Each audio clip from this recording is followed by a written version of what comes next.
Okay, I'm gonna sing to you again. Da da da da da da da da da da da da da da. Joey's teacup is here.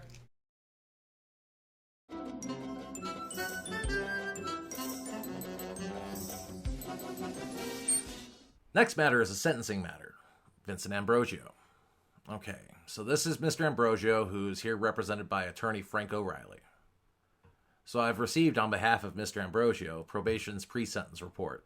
So let me start with that. Have both sides had a chance to review the pre-sentence report? Yes, Your Honor. Yes, Your Honor. And from the state's point of view, any suggested corrections? No, Your Honor. Okay, and from the defense point of view? No, Your Honor. And Mr. Ambrosio, did you get a chance to review this report with attorney O'Reilly? Yes, sir. Okay. And is the information in this report basic, correct information?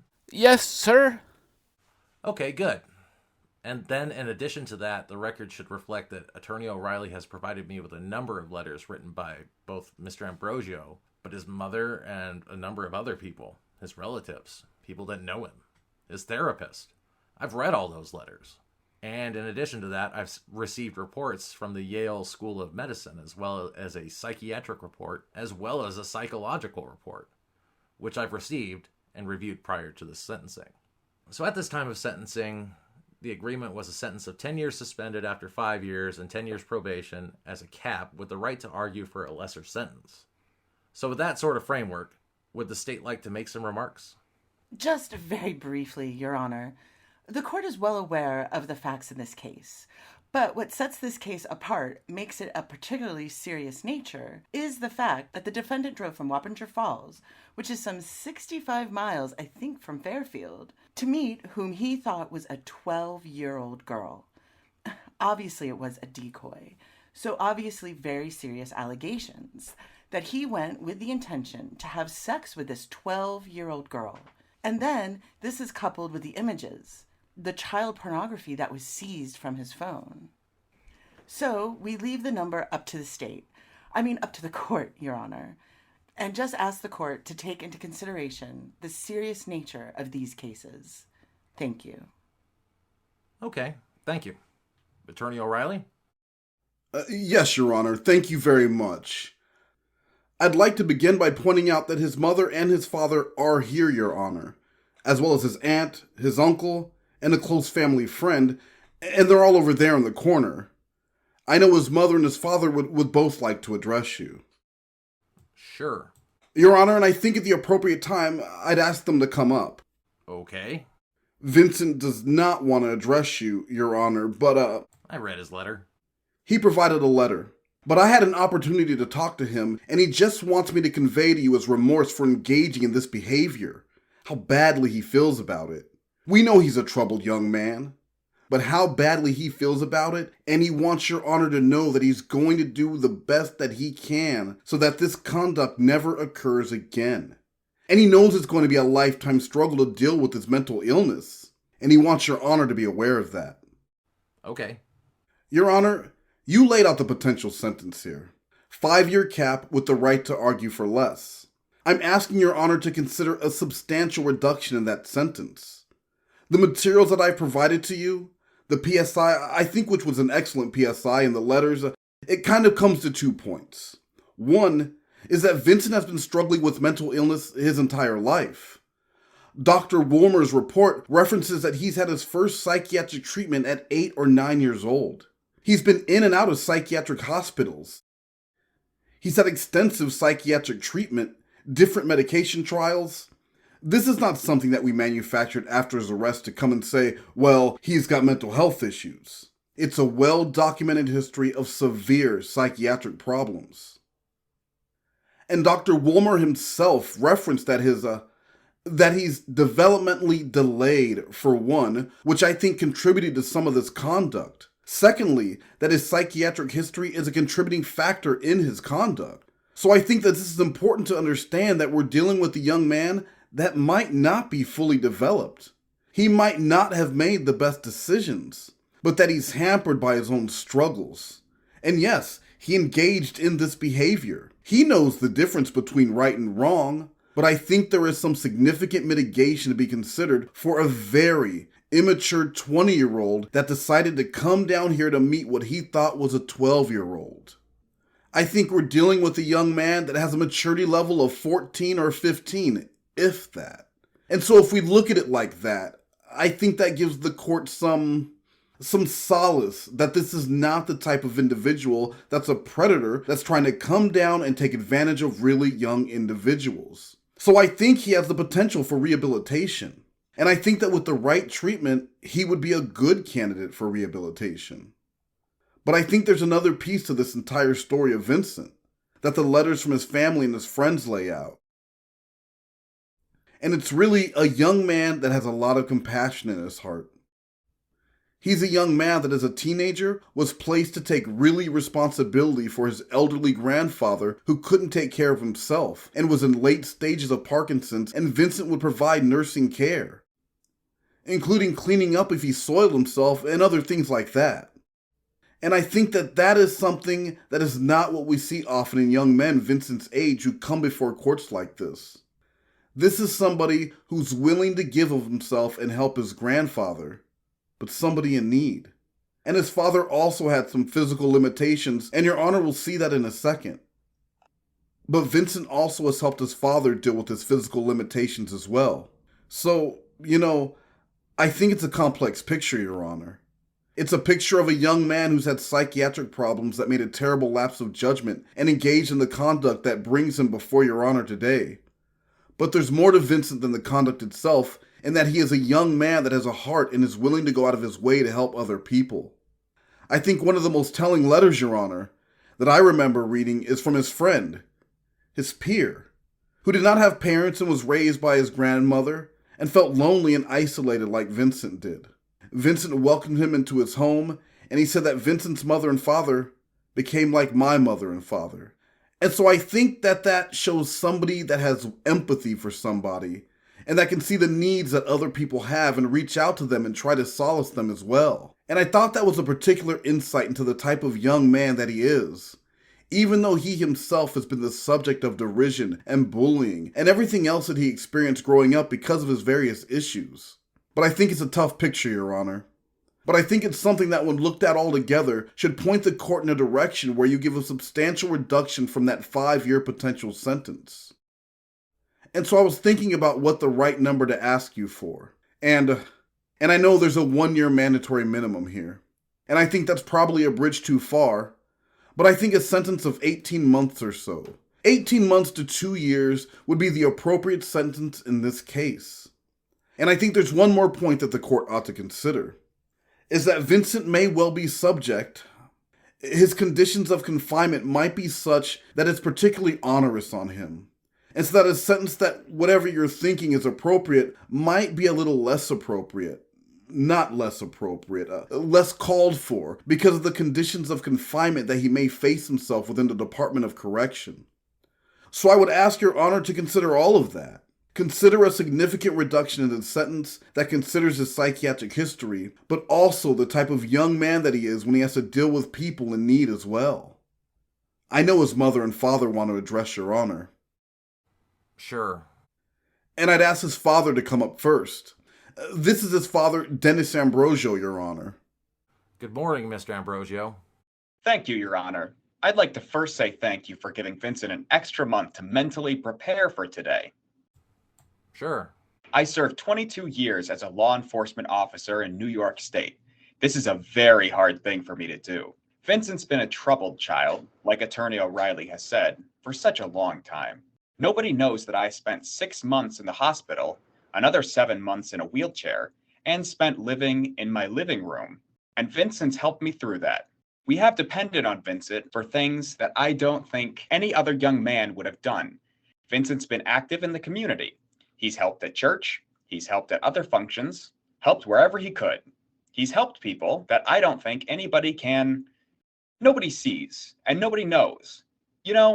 We've taught Vincent to open and close doors. He's done that for many people. He's helped people along the way. There was an incident very few years ago where we went to an amusement park and there was a handicapped child there, and Vincent won something. And he spent 4 hours walking through this park looking for this child to give him something that he won to make this child's day. That's the type of person Vincent is. I understand he's made a mistake, and he came to Connecticut. And I was the first one to say, as a police officer, that there's a responsibility that he drove here. We all understand that. But I beg of the court to give Vincent a second chance and give him a lighter sentence, please. Okay, thank you very much, sir. His mother Maria would like to address you as well, Your Honor. Sure. Hello, Judge Devlin. Hi, good afternoon. Thank you for coming to court. And thank you for taking the time to listen Sure. to us. And I just wanted to say that, again, we're aware what Vincent did. He's aware of it. He is very devastated by it. He's expressed to me and his dad that he is upset about what happened. He never, ever have this kind of conduct again. He, as my husband said, he is a very caring kid. He explained to you about the little boy in Hershey, my father-in-law, my husband. Last year, he was on his way home. He saw a car lose control in front of him. He immediately stopped. The car hit the guardrail. He immediately stopped. Got out of his truck, went over to the car. He realized it was an elderly couple. He checked the car to make sure it wasn't going to catch on fire or anything. Waited for the paramedics to get there. And once they got there and they put them, the elderly couple, she was handicapped and the husband was handicapped as well. Vincent put all their wheelchair, their walker, everything they needed and followed them to the hospital. And he waited there until a family member came to help them. And the woman that helped him said that Vincent's her guardian angel. So this is the type of kid he is. Yes, he did drive here. He did make that mistake. He is going to use the time that he's in incarceration to get his GED. And so he'll be better prepared when he comes out. And that, of course, he's got the support of us, his parents, our friends, relatives, everybody. That when he comes out, to continue the kind of help he needs to make himself a better person. And we'll support him all the way. Okay, well, thank you very much. Thank you. I have nothing further, Your Honor.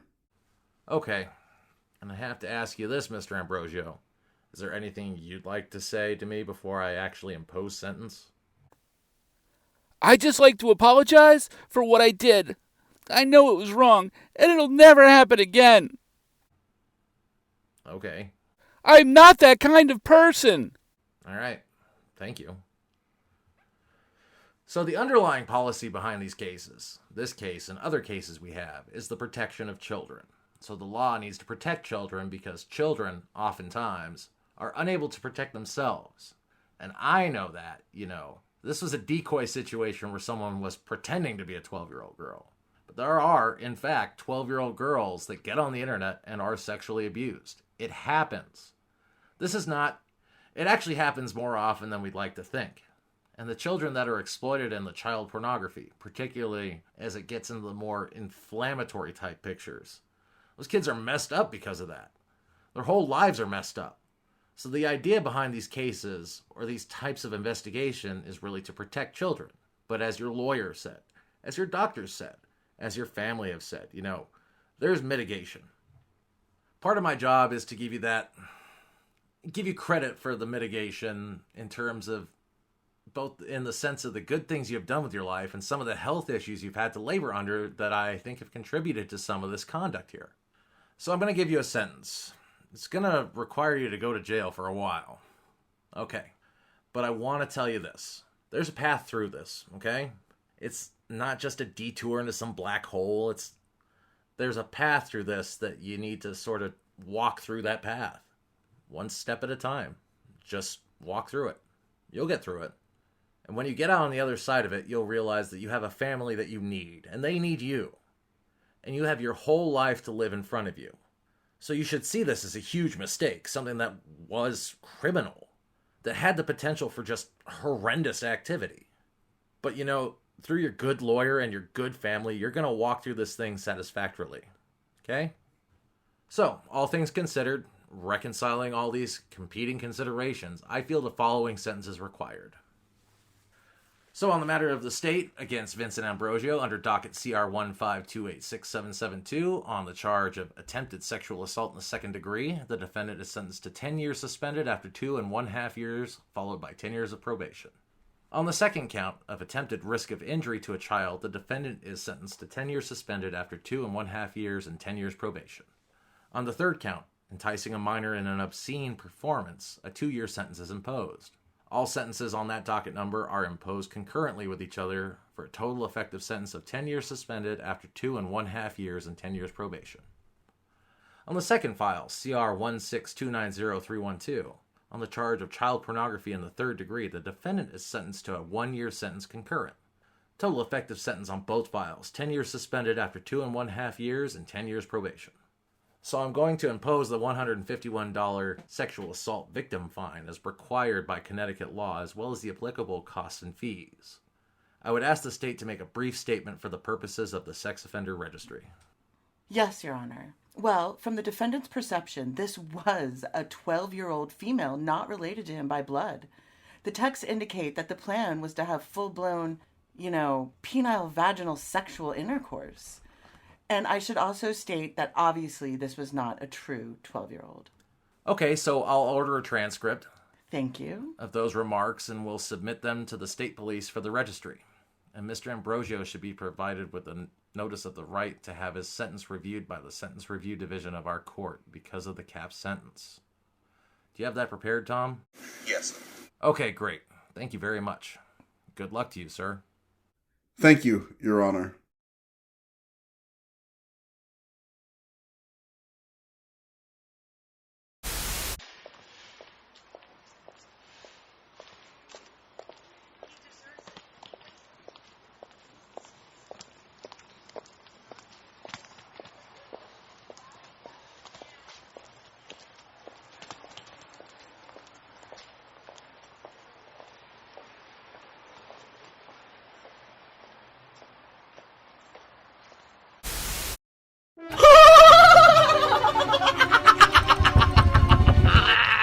Rick! Come here! Every time I pumped, I got a whiff of shit! And I've been thinking about waking in the weekend, not doing it sleeping.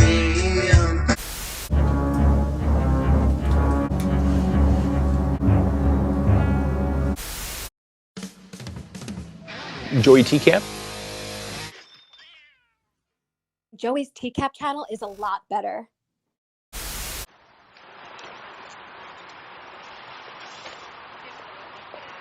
comment today?